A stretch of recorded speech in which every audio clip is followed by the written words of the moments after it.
I'm back. I took a little bit of a hiatus there, maybe a month and a half to 2 months or so. I apologize. I didn't really say much. I just kind of dipped out.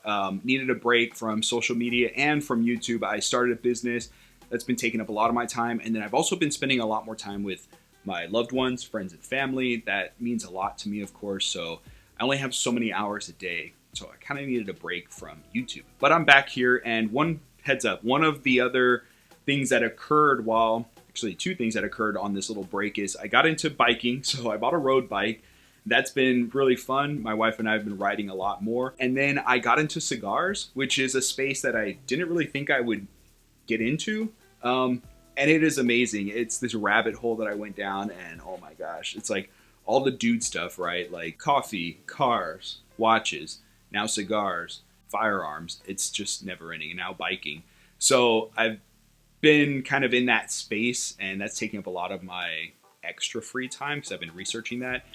Going out to different events. I actually might even have the opportunities to collaborate with some brand owners for some smaller, boutique cigar brands, and that's really cool. So I hope I can bring some of that to you. But regardless, I'm rambling.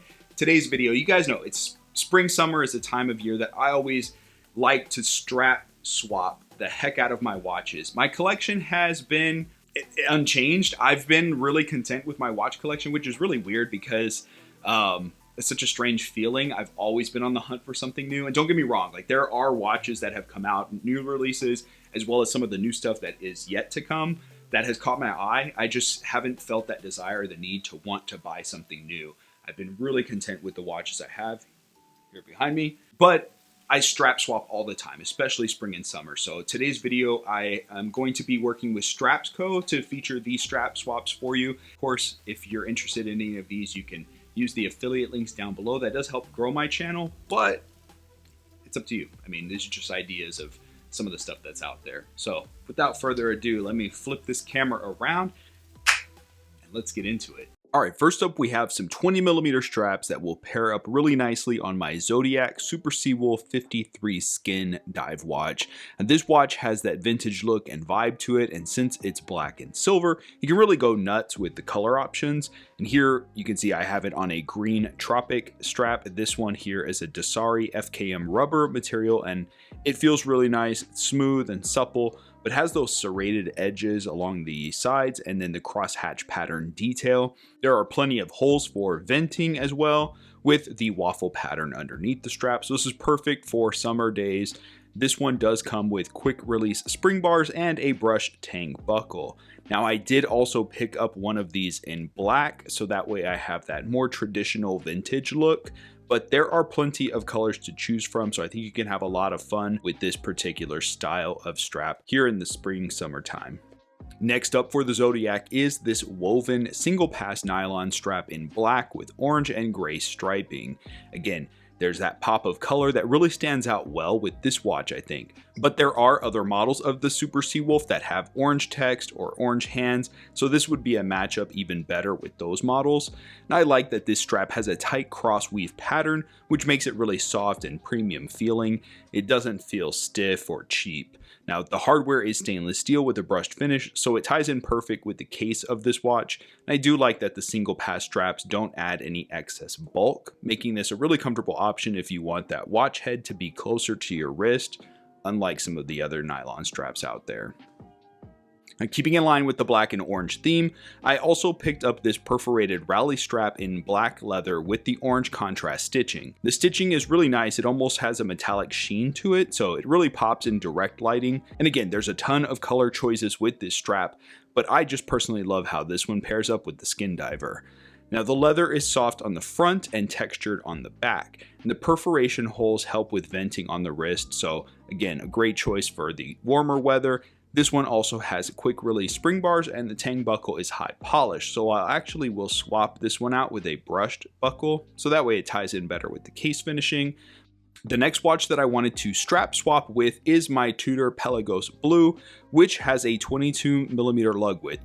Now first up is this Dasari Nagano leather strap in a tan color. This leather does show scuffs and scratches through normal wear, which I think is perfect to pair up with a tool watch like the Pelly. There's a nice taper down to 18 millimeters for that vintage look, and the brushed steel tang buckle ties in nicely with the titanium case color and finish. I think with this one having the same colored contrast stitching, the strap gives a pop of color to the watch without drawing too much attention from the watch itself. Now, I personally love dive watches on leather, and because this strap has quick release spring bars as well, you can always swap it out to a rubber or NATO strap if you plan to get in the water. Going for a monochromatic vibe, next I have the Pelagos on this Dasari oiled nubuck leather strap in blue. The strap gives an even more muted look since there is not stitching along the sides, but only has blue stitch on the lug ends and a thin etched groove along the sides of the strap. It's also tapering from 22 down to 18 millimeters, and again we get that vintage aesthetic, and the brushed tang buckle matches with the watch case. This oiled nubuck has a very unique feel to it, so unlike regular nubuck, which can have a bit of a suede feel to it, this one here is super smooth. It kind of reminds me of like a padded foam feeling, and I really love it. It's supple, it flexes nicely, but has a stiff structure to it with a soft black leather backing, and it too comes with quick release spring bars for easy strap swaps. And moving to my other Tudor, the Black Bay 41, I have selected a black suede strap with white contrast stitching.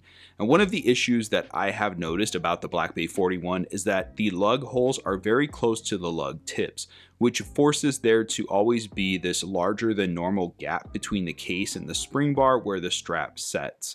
It may bother some, but it really does depend on the strap and the thickness of the material. Now, I love the deep dark black color of the suede that ties in with the black dial, and of course, the white contrast stitching gives a beautiful pop of color that also ties in with the indices. It does taper down to 18 millimeters, keeping that vintage vibe and look, and the strap is constructed really well with soft rounded edges, a flexible leather backing, and stitching around the tang buckle to keep everything secured. Next up for the Black Bay is this Dasari Italian Saffiano leather strap in graphite color.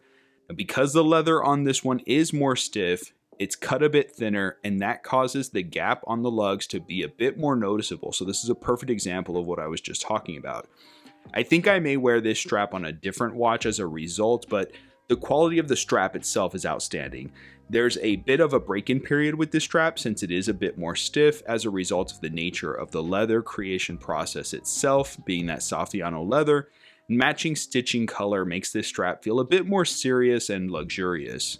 The embossed texture pattern gives a light sheen to it in various lighting, and this strap includes similar design elements as most of the straps we reviewed today: vintage taper, quick release spring bars, tang buckle, and steel. I think you're noticing a pattern with these straps here. Now, saving the best for last, I have here my limited edition Bell & Ross belly tanker, the Dusty, which I just had to get a new racing strap to go with it, so I've selected the Strapsco perforated raleigh strap that is modeled after the Tag Heuer styled strap. Now, this one here is the brown color option, only available in a 22mm lug width, but it does have different color and finishing options to select from for the clasp as well. As you can see here, I opted for the brushed steel clasp. Right away, I have to point out that this clasp is phenomenal. I mean, you can adjust it quickly. It allows you to get the exact and perfect fit, and it's milled from steel with high polish on the inside and double push button locking mechanism. The strap quality feels very luxurious with soft suede that is padded at the lugs and tapers down to a flatter and more thinner end section. The padded section also rolls towards the side where the matching stitching meets for a nice curved shape on the strap. This is one of the most comfortable straps that I've worn from Strapsco, so if you have a chronograph watch with 22mm lug width, I highly recommend you give this one a try. Okay, so I think I've shown you quite a few options out there. It's good to be back. I'm hoping that the new content I'll be bringing to you guys will still be enjoyable. I'm going to sprinkle some of the cigar stuff in here, maybe some of the biking stuff. Just hobbies I have. You know, my channel has always been all over the place, mainly watches, and I'm still getting emails from companies that want to do collaborations. So I'll still be bringing you all that stuff. As always, I can't wait to see you at the next one. Until then, may the Schwartz be with you. Take care.